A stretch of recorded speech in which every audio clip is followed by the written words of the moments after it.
Dear students, welcome to all of you to today's class. First of all, a very good morning to all of you. But before starting the class, as usual, let's do Brahmanad.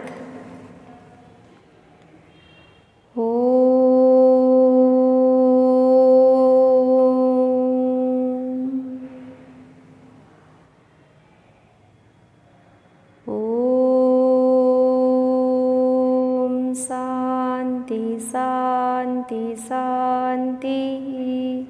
Open your eyes. So as you know, today we are going to read a new chapter, and this is an one-act play named The Unexpected, written by Ella Atkins. Okay. So dear students, in the previous class we have read part 1 of your section 2, that is up to paragraph number 74. Today we are going to complete this section.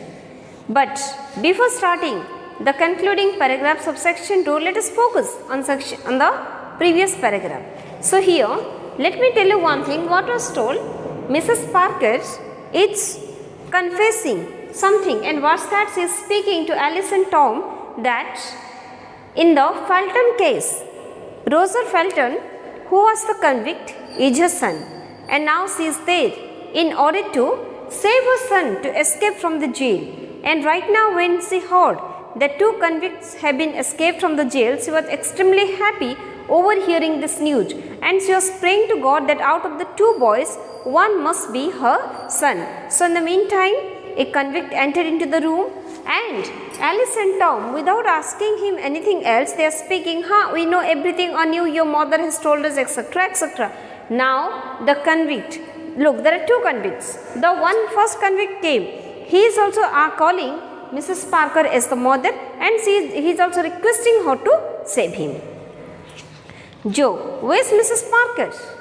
Then here Alice opened the door. Then Joe means who? Joe Badger, who was doing little bit, what you say, his uncle was in the police department. That's why he was also doing little bit minor investigation on Mrs. Parker. Then he entered into the house. Alice, she is very busy at the moment trying to find a cure for the boys that can't mind their own business. Then Alice is speaking, she is quite busy, and she is busy in her work. And why? Why you want to ask on her? Joe advancing into the room, I will be taking no impudence from a kid like you.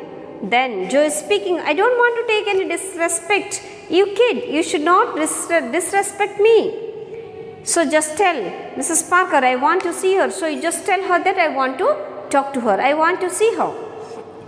Tom, you will be getting a thick ear if you start worrying Mrs. Parker again. Thick ear means what?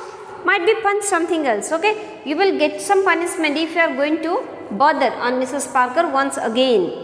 Joe, shall I now? Well, let me tell you. You. Then Joe is speaking. Shall I now? Who? Joe? Badge is speaking. Shall I now get it? Why? Well, let me tell you. You may find yourself in a prison cell before tomorrow. I thought there'd be something suspicious like going on around here. Then Joe is speaking that you just listen one thing, that tomorrow at this time you might be in the jail, because I think something suspicious is going on here in this cottage. Who is speaking? Joe is speaking. Look, what Joe was thinking was 100% correct. He was having doubts on Mrs. Parker, that why she was having that battle, okay, that racing car, all these things, and why she is living alone, why she is not accepting any of the visitor, any of the villager in her house. So all these things are pointing towards Mrs. Parker, and Joe was right. But here Alice and Tom, they wanted to save Mrs. Parker from all these things. So I just lay low and watched. Well, I saw him come in. So what have you to say about that? Alice, trying to hide his alarm. Really, Joe? I have not the least idea what you are talking about. Then Joe is speaking. Okay, let me watch. Let me see what is going on here. But I have seen he entered here. He means so. He is referring to one of the prisoner. Then Alice is speaking. What are you speaking, Joe? I am unable to understand what you are speaking. Joe, oh, haven't you? Well, maybe you will have when you find yourself arrested for helping a convict to escape. I saw him dart in. Dart in means enter in here. I tell you, and I am going to tell all I know. Then Joe is speaking, of course, really you don't know, but I have seen him to enter into the house, and at the same time, you are going to help a prisoner, and tomorrow at this time, you might be in the jail if you are not speaking us the truth. Then Mrs. Parker entered. Mrs. Parker, Joe, what are you doing here? Joe, with great self-importance, I just now saw a convict come in here. Are you going to hand him over? I must go for help. Then Joe is speaking. Joe is feeling very happy because he has seen the convict entering into the house of Mrs. Parker, and he is speaking, I just saw a convict entered here. You are going to hand him to me or not? Mrs. Parker, you saw a convict come here? Why, Joe? Have you taken leave of your sense? If you saw anyone come in just now, it must have been my nephew who arrived from London this morning. Then Mrs. Parker is speaking, are you out of your sense? What is happening? You are speaking that a convict came? Oh, if you really saw someone entered into the house right now, it's no other than my nephew, and he just returned from England this morning. Joe, with sarcasm, oh, him as owns the sports car, I suppose. Well, that may be, but I haven't heard that convicts' clothes be fashionable just now in London. Then Joe is speaking, oh really? Then you also must have spoken that the sports car is also belonging to you, but I don't have one knowledge that nowadays in England, convicts' dress is a fashion, because Joe had seen him entering in the house wearing the dress of a convict. And Mrs. Parker, really Joe? If this were not so utterly ridiculous, I should be angry with you for insulting me. Frank, come here a moment, will you? Then he is calling someone. Frank, you just come here. Then Mrs. Parker is speaking. Oh, it means what? You are insulting me like anything. Now Frank, just come here. He is calling to the convict. Enter convict right now wearing an ordinary suit, and now the convict is wearing an ordinary suit. Mrs. Parker, this young fellow, indicating Joe, has an idea. He saw a convict enter this house just now. Then Mrs. Parker is looking at the convict whom she is calling Frank, and spoke that this person is speaking that right now a convict has entered into the house. Convict, what's that? A convict in the house? No, young man, I'm quite sure you are making a mistake. Then convict is speaking, what? A convict in the house? No, young man, you must have done a mistake. Joe, oh no, I'm not. You be the man I saw come in here a few minutes ago, and you were wearing a convict suit then. Then Joe is speaking, no, you are the same man who came here, and I have seen that you were wearing the dress of a convict. Look, here Joe has seen the right thing, understood, but all are trying to manipulate things, manipulate the situation. And convict, look here, my lad. Joe, convict, look here, my lad. Lad means boy. If you go about making accusations like that, you will get yourself into serious trouble. Then convict is speaking, my boy, see, if you are going to make lots of things, if you are trying to accuse me as a victim, as a prisoner, then you are going to be in serious problem. So, very well then, if you be Mrs. Parker's nephew and not a convict, you won't have to convict's clothes hidden away, will you? Then Joe is speaking, okay, all right, if you are her nephew, you are not a convict, then definitely there must not be any convict's dress in the house. Convict, with mockery, with sarcasm, that sounds very logical. You are right. So, well, then do you mind if I just look in the next room for a moment? Convict, quickly bearing his way. Indeed, I do. Quickly bearing his way means quickly standing in front of someone so that his path, his route will be bad, his route will be stopped, okay? And then convict is, definitely I also will come. So, of course you do, your convict's clothes are in that room. Then Joe is speaking, really? So, your dress is there in another room?